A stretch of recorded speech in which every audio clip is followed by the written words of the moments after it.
Chhota Udepur general હોસ્પિટલમાં સુવિધાનો અભાવ અને સ્ટાફના વર્તન બાબતે સ્થાનિક આદિવાસી યુવાનો દ્વારા જિલ્લા અધિક કલેક્ટરને આવેદનપત્ર અપાયું.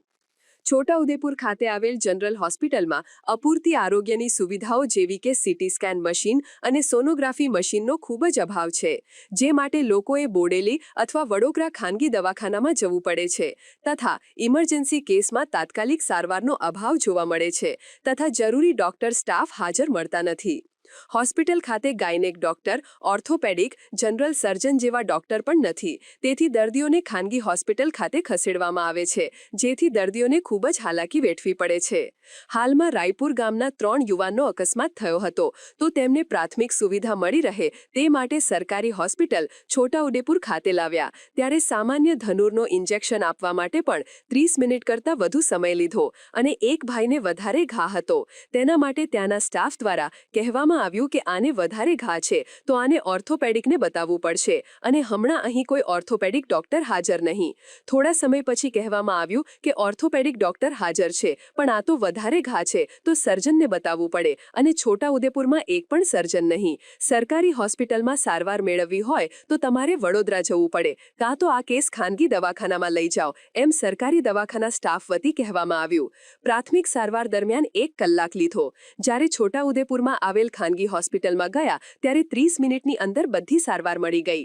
જ્યારે છોટાઉદેપુરમાં આવેલ ખાનગી હોસ્પિટલમાં બધી સારવાર મળી રહેતી હોય તો જિલ્લાની સૌથી મોટી સરકારી હોસ્પિટલમાં સુવિધા કેમ નથી મળતી? તો આ ઘટના વિશે ધ્યાન દોરી સરકારી હોસ્પિટલમાં સુવિધામાં થોડો સુધારો કરવામાં આવે તેવી માંગ કરવામાં આવી.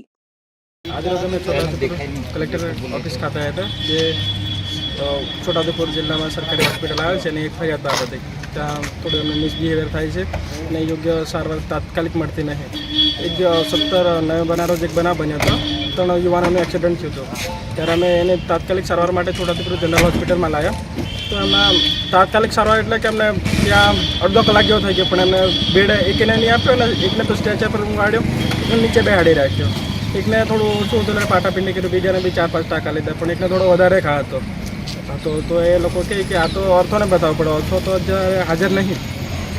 પછી કીધું કે આ તો ફોન કર્યો ને બીજા સ્ટાફોને કે પૂછ્યું કે કોઈ છે કે નહીં, કે ઓર્થો છે પણ હાલ હાજર નહીં, પણ આને તો હજી વધારે ઘા છે એટલે આ તો સર્જનને બતાવવું પડે. અને આપણે તો આખી ઉદયપુરમાં સર્જન નહીં હાજર, એટલે શું કે છે નહીં હોસ્પિટલમાં. તો તમારે સરકારી હોસ્પિટલમાં સારવાર જોઈતી હોય તો તમે વડોદરા એસએચજી ખાતે ફરીને કરો, ત્યાં લઈ જાઓ. તો તમારે ત્યાં જવું હોય તો હું તમને એમ્બ્યુલન્સ કરી આપું, અને નહીં તો પછી કંઈ પ્રાઇવેટમાં લઈ જાઉં.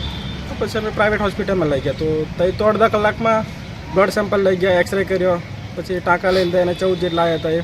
તો જે સુવિધા આપણે પ્રાઇવેટ હોસ્પિટલમાં છોટાઉદેપુરમાં જ 1 કે 2 કિલોમીટરની અંદર અડધા કલાકમાં મળી જાય છે.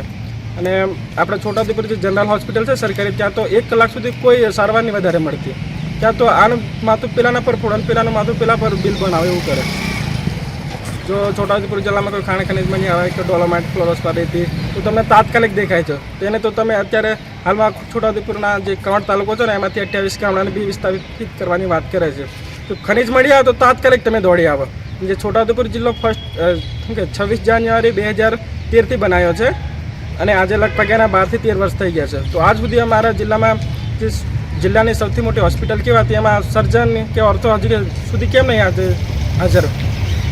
અમારા જે વિસ્તાર છે અને તમે જો ખનીજ મળે તો તાત્કાલિક લઈ જાઓ, અને જે પ્રાથમિક સુવિધા મળવા જોઈએ એનાથી તમે કેમ વંચિત રાખો? કારણ કે અમને પ્રાથમિક સુવિધા તો મળવી જોઈએ, વધારે હોય તો અમે લઈ જઈએ, વાંધો નહીં, પણ જે ઇમરજન્સીમાં તાત્કાલિક મળવી જોઈએ એ તો સારવાર આપી મળેલી હોય તો બહુ સારું. તો અમે આજ રોજ કલેક્ટર સાહેબને આવેદનપત્ર આપવા માટે આવ્યા હતા કે સારવારમાં કંઈક સુધારો થાય તો સારું એવું કરીને. શું નામ તમારું? મારું રાઠવા આનંદકુમાર. કઈ ગામ? રાયપુર ગામ, તાલુકો કવાંટ, જિલ્લો છોટાઉદેપુર. આજરોજ છોટાઉદેપુર કલેક્ટરશ્રીને અમે આવેદનપત્ર આપવામાં આવ્યા હતા જે કે આપણે છોટાઉદેપુરની જનરલ હોસ્પિટલ, જેમાં આરોગ્યની બાબતમાં ખૂબ જ કથળતી હાલત છે.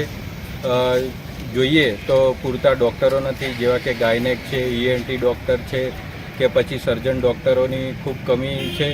સાથે સાથે જરૂરી સાધનો જે એક્સરે મશીન છે, સીટી સ્કેન મશીન છે, MRI મશીન છે, એની સુવિધાઓ છોટાઉદેપુર જનરલ હોસ્પિટલમાં નથી. તો સત્વરે એની સગવડ કરવામાં આવે અને અહીંનો જે વિસ્તાર જે આદિવાસી વિસ્તાર છે. આદિવાસી વિસ્તાર પૂરેપૂરો સરકારી દવાખાના ઉપર નિર્ભર છે. તો એ સુવિધા વધારવામાં આવે અને જે ત્યાંના કર્મચારીઓ દ્વારા જે મિસબિહેવ કરવામાં આવે છે એ અંગે અમે કલેક્ટરશ્રીને રજૂઆત કરી. શું નામ તમારું? રાઠવા જયદીપ, છોટાઉદેપુર. સમાચારની અવનવી અપડેટ જોતા રહો નિખરતા ગુજરાત ન્યૂઝ સાથે. નિખરતા ગુજરાત ન્યૂઝને લાઇક, શેર, સબસ્ક્રાઇબ કરો અને બેલ આઇકન દબાવીને સમાચારની ઝડપી માહિતી મેળવો.